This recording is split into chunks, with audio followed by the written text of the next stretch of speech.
जय श्री राधा कृष्णा। हमारे कान्हा जी के परिवार में आप सबका बहुत बहुत स्वागत है। आशा करती हूँ आप सब ठीक ठाक होंगे और प्रभु से ये प्रार्थना करती हूँ कि सदा ठीक ठाक रहें, स्वस्थ रहें। आज हम अपने कान्हा जी की एक और लीला लेके आए हैं।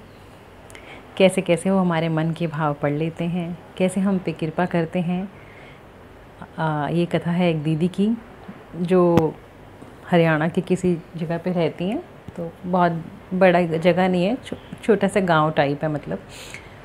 तो वो बहुत बहुत ही तन मन धन से सेवा करती हैं, अपने लड्डू गोपाल जी की भी, अपनी किशोरी जी की भी, राधा रानी की और कृष्ण जी की, सबकी सेवा बहुत प्यार से करती हैं। उनका बहुत टाइम से मन कर रहा था कि मैं वृंदावन चली जाऊं। पहले लॉकडाउन, फिर बच्चों ने बोल दिया अब हमारे एग्ज़ाम्स हैं, चाहे ऑनलाइन ही थे, वो माने नहीं, घर वाले भी नहीं माने।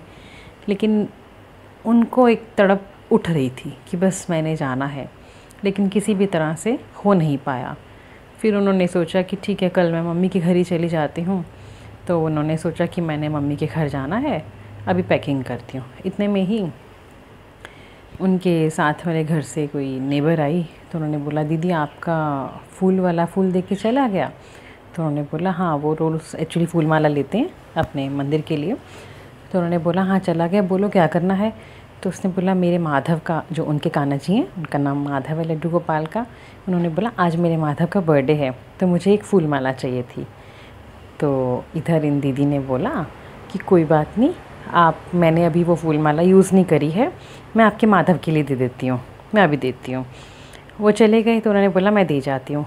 अब उनको लगा कि उनका बर्थडे है ना, उन्होंने फूल माला दे दी। अब उनको लगा जब उनका बर्थडे है तो मुझे कुछ लेके जाना चाहिए उनको विश करने के लिए। अब वहाँ पे कान्हा जी की ड्रेसेस और वो सब ज़्यादा बढ़िया से नहीं मिलती, मतलब जैसे वो पहनाती हैं सुंदर सुंदर, उतनी वैरायटी वहाँ पे नहीं मिलती। तो वो घर में ये बोल के कि मैं कुछ लेने जा रही हूँ मार्केट से, वो एक गाड़ी ख़रीद के लाई, कार टाइप, और उसको लेके चली गई ये बोल के अपनी बेटी के साथ कि मैं उनको देने जा रही हूँ घर में बोल के। अब वो वहाँ पे जाके उन्होंने माधव को गाड़ी दी, बर्थडे पे विश करा, प्यार करा। तो उन्होंने अपनी फ्रेंड को बोला अरे माधव तो बहुत खुश हो गया गाड़ी देख के, तो दीदी इनको गाड़ी में बिठा दो। भाई उसने प्यार से लेके गई थी तो उसका मन था कि माधव को गाड़ी में बिठा दें। उनकी फ्रेंड ने कहा ठीक है, उन्होंने माधव को गाड़ी में बिठा दिया। अब जब उन्होंने माधव को गाड़ी में बिठाया तो उनकी फ्रेंड ने उसको चलाना शुरू करा। जैसे बच्चे को बिठाते हैं तो हम कितने प्यार से खुश होकर कहते हैं देखो देखो गाड़ी चल रही है, वो खुश हो रहे हैं। तो उनका भाव बिल्कुल वैसा ही था सबका कि उन्होंने उनको बिठाया और गाड़ी चलानी शुरू करी। तो उनकी फ्रेंड कहती है बोलो बोलो कौन जाएगा, ये गाड़ी वृंदावन की ओर जा रही है, कौन जाना चाहता है। तो जो गाड़ी लेके गई थी उसने बोला अरे अरे मेरे को वृंदावन जाना है, मेरे को बहुत तड़प उठ रही है, अरे माधव मुझे ले जाओ ना वृंदावन किसी तरह से, मेरा बहुत मन है वृंदावन जाने का, लेकिन कोई लेके नहीं जा रहा। ऐसे बोला। थोड़ी देर उन्होंने बताए, बातें करी, हंसी खिसी। तो उसने बोला कि अब मैं घर चलती हूँ क्योंकि कल मैंने अपनी माँ के घर जाना है और मैंने कपड़े भी पैक नहीं करे। 1:30 बजा था उस टाइम पे और वो घर पे आ गई। अभी घर पे आई, घर के अंदर पैर रखा ही था कि उनके फादर इन बोलते हैं जल्दी से पैकिंग करो। तो उनको समझ नहीं आया कि पैकिंग तो मैंने करनी है अपनी मम्मी के घर के लिए, इसमें जल्दी वाली क्या बात है ना कि मैंने कल जाना है, मैं रात को करूँ शाम को करूँ। तो उन्होंने बोला क्या हुआ। तो उसके फादर इन लॉ ने बोला कि हम लोग वृंदावन जा रहे हैं।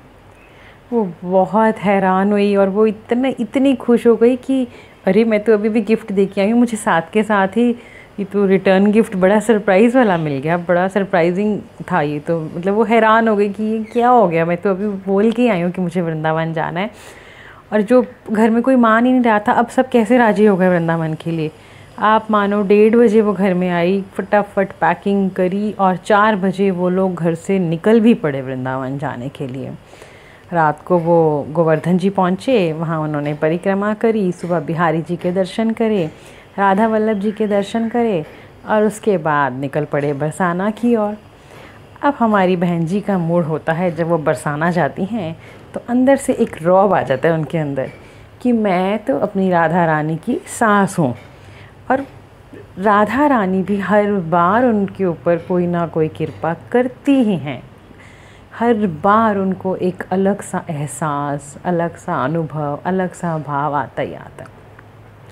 अब जब वो बरसाना की तरफ जा रहे थे, क्योंकि उन्होंने किशोरी जी को अपनी बहू बनाया हुआ है, तो वो अपना सास वाला रूप दिखा के जाने लगे। वहाँ पे पहुँचे। बरसाना में उनके एक जान पहचान वाले भैया जी हैं, उनको बहुत ही सुंदर, बहुत ही आगे से दर्शन करा देते हैं। उन भैया जी से मिले, राधे राधे करी, भैया जी ने उनको दर्शन कराए। तो अभी दर्शन करे ही थे, इतने में आगे से पर्दा हो गया, क्योंकि राजभोग लगने का उनको समय हो गया था। उस पर्दे पे सब पिन्स वगैरह लगी हुई थी, बंद करा हुआ था कि कोई ना देखे, लेकिन पता नहीं क्यों उसके मन में भाव उठा कि मैं देखूं क्या भोग है, क्या प्रसादी है, मैं दर्शन करूं, मतलब ऐसे। तो वो पर्दे में से झांकने की कोशिश करी जाए, लेकिन उसको कुछ दिखे ना। तो पीछे से उनको किसी ने टोक दिया कि आप ऐसे मत झांको, ऐसे नहीं देखना चाहिए।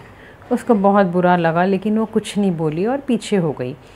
और इतने में ही उसी पर्दे में से जिसमें पिन लगी हुई थी, कुछ नहीं दिख रहा था, वो अपने आप ही थोड़ा सा खुल गया।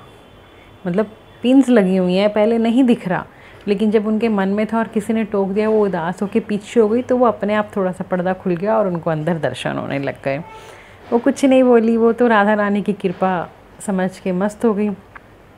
इतने में जब देखा कि पट खुले, पर्दा हटा, तो एक बाबा राधा रानी को पंखा करने की सेवा कर रहे थे नीचे बैठ के। तो वो पंखा झुलाई जाए। अब उनको देख के उसके मन में आए, काश मुझे भी ये सेवा मिल जाए। लेकिन उसकी हिम्मत कैसे हुई ऐसे बोलने की कि आप हटो और मैं करूँगी। और वहाँ पे तो आपको पता है सब जगह जैसे संतों को सेवाओं, सब सेवा एक तरह से मतलब बटी होती है कि किसकी कौन सी सेवा है। और जो दर्शन करने के लिए गया वो एकदम ऐसे कैसे कर सकता है ना।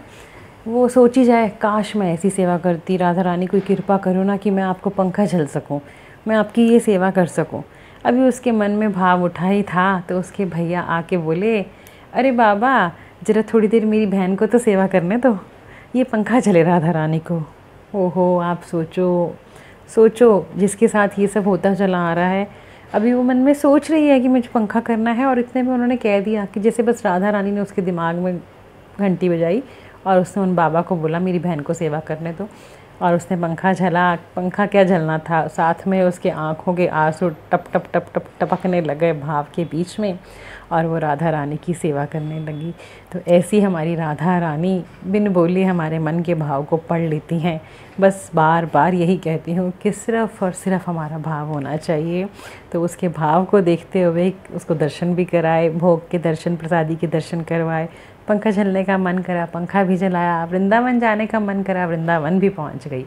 और ये बात 2021 इसी साल के पिछले महीने की 17 जून की है। मैं कोई 17 साल पुरानी बात नहीं बता रही आपको।